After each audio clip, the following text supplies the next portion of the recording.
The neck is the anatomical region between the base of the cranium superiorly and the clavicles inferiorly, and it joins the head to the trunk and limbs, serving as a major conduit for structures passing between them. The skeleton of the neck is formed by the cervical vertebrae, the hyoid bone, and the manubrium of the sternum, which are part of the axial skeleton, as well as the clavicles, which are part of the appendicular skeleton. Alright, so let's start with the cervical vertebrae, of which there are 7. These are the smallest vertebrae, and they form the cervical region of the vertebral column, enclosing the cervical spinal cord and meninges. Cervical vertebrae can be typical or atypical, and when it comes to the cervical column, the typical vertebrae are C3, C4, C5, and C6, while the atypical vertebrae are C1, C2, and C7.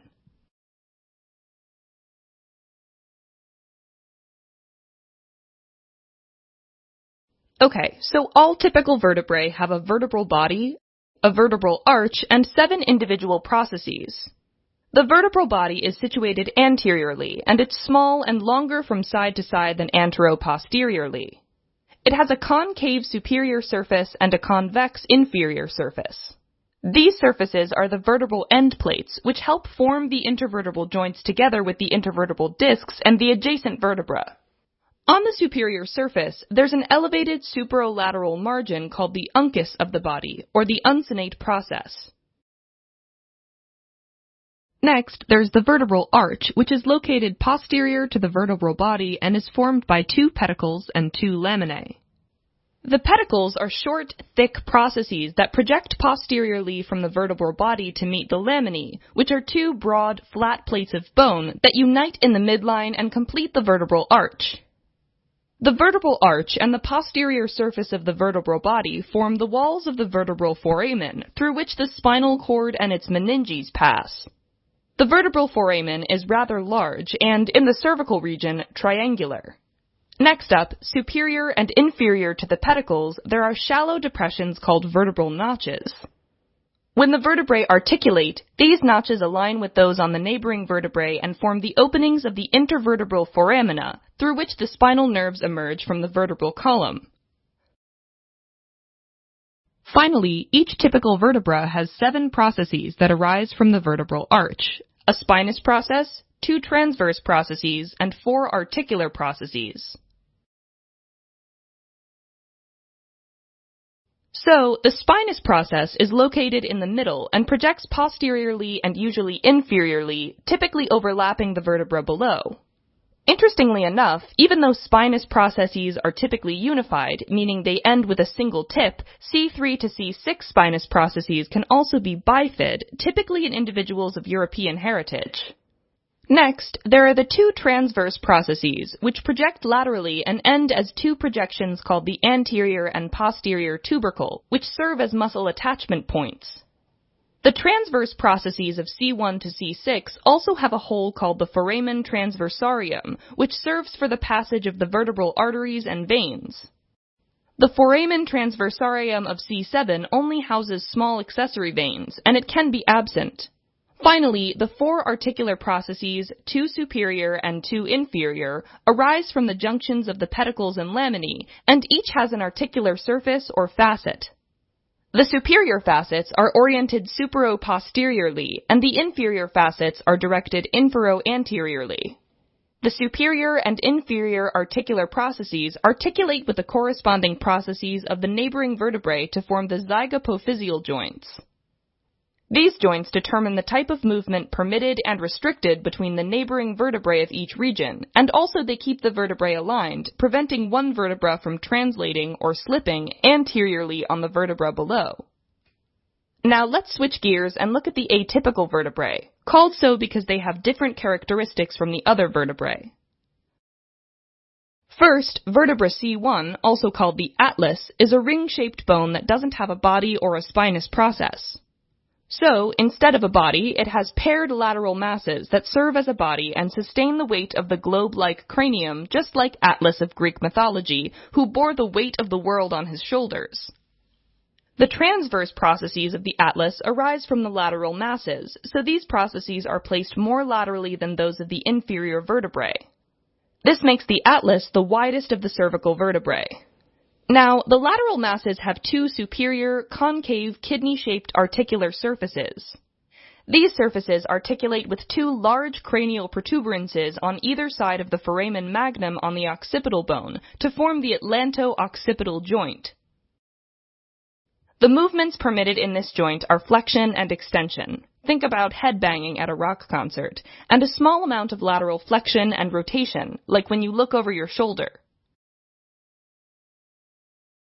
The anterior and posterior arches extend between the lateral masses and form a complete ring.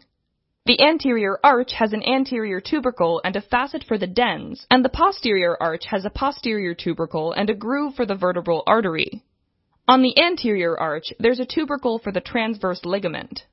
The transverse ligament extends from one lateral mass to the other lateral mass on the atlas, passing between the spinal cord and the dens, which is a part of the C2 vertebra.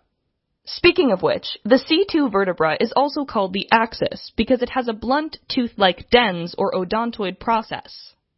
The dens projects superiorly and articulates with the posterior surface of the anterior arch of the atlas, and it's held in place by the transverse ligament. Next, C2 also has two large, flat-bearing surfaces called the superior articular facets on which the atlas rotates. It also has inferior articular processes and transverse processes, similar to the other cervical vertebrae.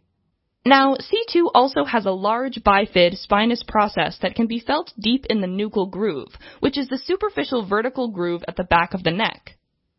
Now, the atlas and the axis join together and form the atlantoaxial joint, which is a complex joint made up of three synovial joints, one median joint and two lateral joints.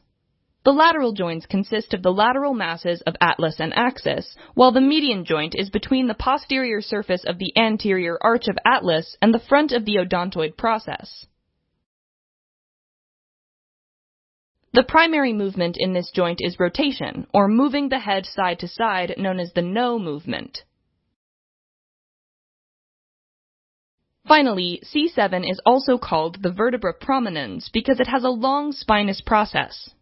You can actually palpate it superficially as you run your finger and press along the midline of the back of your neck.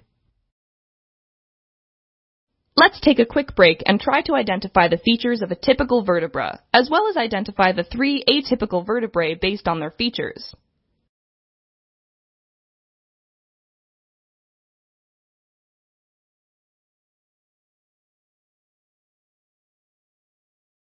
Now, let's see what the hyoid bone is all about.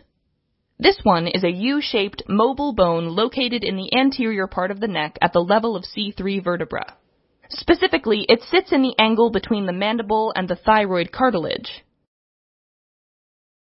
Interestingly enough, the hyoid doesn't articulate with any other bone. Instead, it's suspended from muscles connecting it to multiple structures, including the mandible, styloid process, and thyroid cartilage. The hyoid bone is connected to the styloid processes of the temporal bones by the stylohyoid ligaments and is firmly bound to the thyroid cartilage. Functionally, it serves as an attachment for anterior neck muscles and a prop to keep the airway open. Now, the hyoid bone itself consists of a body and greater and lesser horns. The body of the hyoid is located in the middle. It faces anteriorly and has an anterior convex surface which projects antero-superiorly and a posterior concave surface which projects postero-inferiorly. So far, so good. Now, each end of the body is united with a greater horn that projects postero-superiorly and laterally from the body. And near the junction between the body and the greater horn on either side, there's a lesser horn, which projects supero-posteriorly toward the styloid process. The lesser horns are connected with the body by fibrous tissue and sometimes to the greater horn by a synovial joint. Alright, as a quick recap, the skeleton of the neck is formed by the cervical region of the vertebral column and the hyoid bone. The cervical column has 7 vertebrae, which are both typical and atypical. A typical vertebra has a vertebral body, a vertebral arch, and 7 processes, and are represented by 4 of the cervical vertebrae, C3, C4, C5, and C6.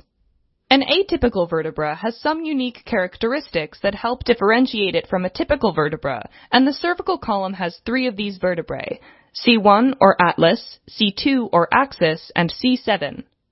C1 articulates with the 2 large cranial protuberances of the occipital bone to form the atlanto-occipital joint, permitting flexion and extension.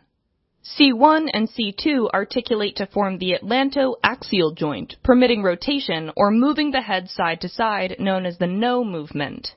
Finally, there is the hyoid bone, having no bony articulations and serving as an attachment point for many muscles in the neck.